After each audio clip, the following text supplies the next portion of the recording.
तो क्वेश्चन करते हैं। एक प्रेशर वेव दे रखी है ना, एक इक्वेशन दे रखी है प्रेशर वेव की। क्या बोल रहा है? Pressure wave corresponds to sound produced in vibrating blade on a day when atmospheric temperature is 0 degree Celsius. तो 0 डिग्री सेल्सियस पे तो ये वेलोसिटी है जो इस वेव से हमको मिलेगी। On some other day when temperature is T, the speed of sound produced by the same blade at the same frequency is found to be इतना। मतलब ये वेलोसिटी डिफरेंट हो जाती है टेम्परेचर पे। तो टेम्परेचर पूछा है, तो ये टेम्परेचर पूछा है। तो velocity of sound in air क्या रिलेशन होता था?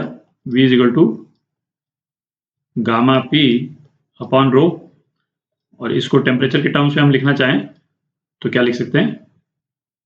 गामा RT बाय M, जहाँ पे M क्या हो गया?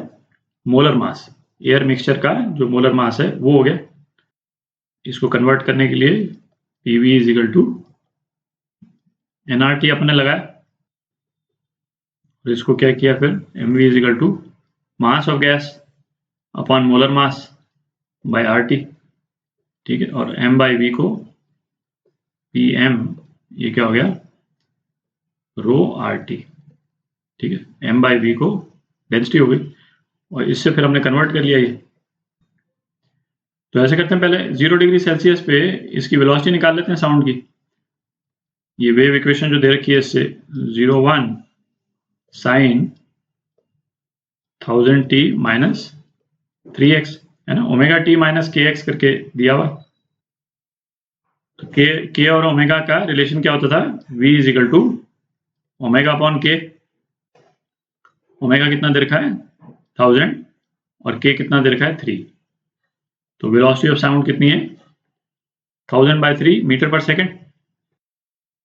तो इसको v1 बोल देते हैं। ठीक है। अच्छा, जो दूसरी वेलोसिटी है डिफरेंट टेम्परेचर पे v2, वो कितना दे रखा है? 336 मीटर पर सेकेंड। अच्छा, v1 किस टेम्परेचर पे है? T1 0 डिग्री सेल्सियस, मतलब 273 केल्विन पे, और अपने को T2 निकालना है। ठीक। अच्छा, तो इसमें जब इस तरह का रिलेशन दे रखा हो, और तो एक तरीका तो ये हुआ कि जैसे नहीं, ये गामा R बाय M तो कांस्टेंट ही है, तो अपन ये रिलेशन ला सकते हैं V1 upon V2 is equal to under root T1 by T2। ठीक है, तो T2 क्या हो जाएगा? V2 by V1 whole square into T1। ठीक है, तो इसमें जब अब आप वैल्यूज देखें, है ना, ये 1000/3 इसका आपको स्क्वायर करना है, और फिर 336 है ना, इसका स्क्वायर, और उसको मल्टीप्लाई करें 273 है। तो ये जो तरीका है ये काफी प्रॉब्लमेटिक तरीका है कैलकुलेशन के पॉइंट ऑफ व्यू से, है ना, ये तो दिख ही रहा है। तो इस तरह के सभी प्रॉब्लम्स में जहां पे वेरिएशन जो है वेरिएबल्स का बहुत ज्यादा नहीं हो, क्योंकि जैसे इसमें भी देखें तो वेलोसिटी का जो वेरिएशन हो रहा है वो कितना हो रहा है ना, मुश्किल से 3 मीटर पर सेकंड का वेरिएशन है। ये 333 है, ये 336, और टेम्परेचर का वेरिएशन भी जो है हमको ऑप्शन नहीं मालूम है कौन सा करेक्ट है, पर फिर भी जो है 273 डिग्री केल्विन के कंपैरिजन में जो वेरिएशन है वो मुश्किल से 10 डिग्री के आसपास है। ठीक है, तो उस केस में एक बेटर तरीका क्या होता है, इसको हम डिफरेंशिएट कर लें। जिस वेरिएबल में वेरिएशन हो रहा है उसको अपन डिफरेंशिएट कर लें, तो हमारा कैलकुलेशन जो है वो सिंपल हो जाता है। ठीक है, तो इस इक्वेशन को डिफरेंशिएट करते हैं। तो ऐसा करते हैं, वेलोसिटी को ऐसे लिख लेते हैं, है ना, गामा R बाय M को तो कोई कांस्टेंट k मान लेते हैं, k अंडर रूट T। ठीक है, इसको डिफरेंशिएट कर देते हैं विद रिस्पेक्ट टू टेम्परेचर। तो dV बाय dt ये कितना हो गया? k 1/2 under root T। ठीक है, अच्छा, k को एलिमिनेट कर देते हैं, v बाय रूट T डाल देते हैं, तो ये कितना आ जाएगा? v upon 2 into T। ठीक है, k की जगह v बाय रूट T डाल दिया अपन दोबारा, तो अपने पास में ये रिलेशन आ गया।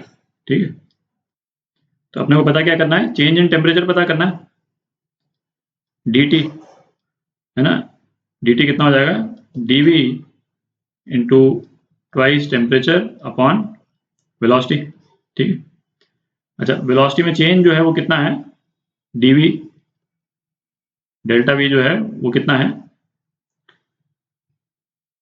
336 माइनस 1000/3, ये कितना हो गया, ये हो गया 8/3 मीटर पर सेकंड। ठीक, तो अब यहाँ पे डाल देते हैं इसको, तो ये हो गया 8/3 इंटू ट्वाइस इंटू टेम्परेचर। अब टेम्परेचर जो है वो हम इनिशियल टेम्परेचर लेंगे, टेम्परेचर जो है वो 273 और वेलोसिटी 1000/3, तो ये अप्रॉक्सीमेटली क्या आ जाता है 4। जैसे इसको हम 4 केल्विन लिखें या डिग्री सेंटीग्रेड लिखें फर्क नहीं पड़ता है, क्योंकि ये तो डिफरेंस इन टेम्परेचर आया, तो डिफरेंस इन टेम्परेचर 4 केल्विन या 4 डिग्री सेंटीग्रेड एक ही बात है।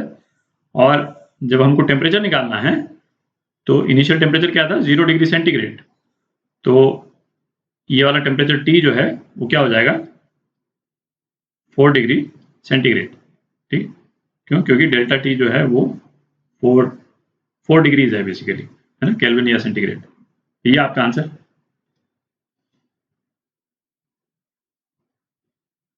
D part.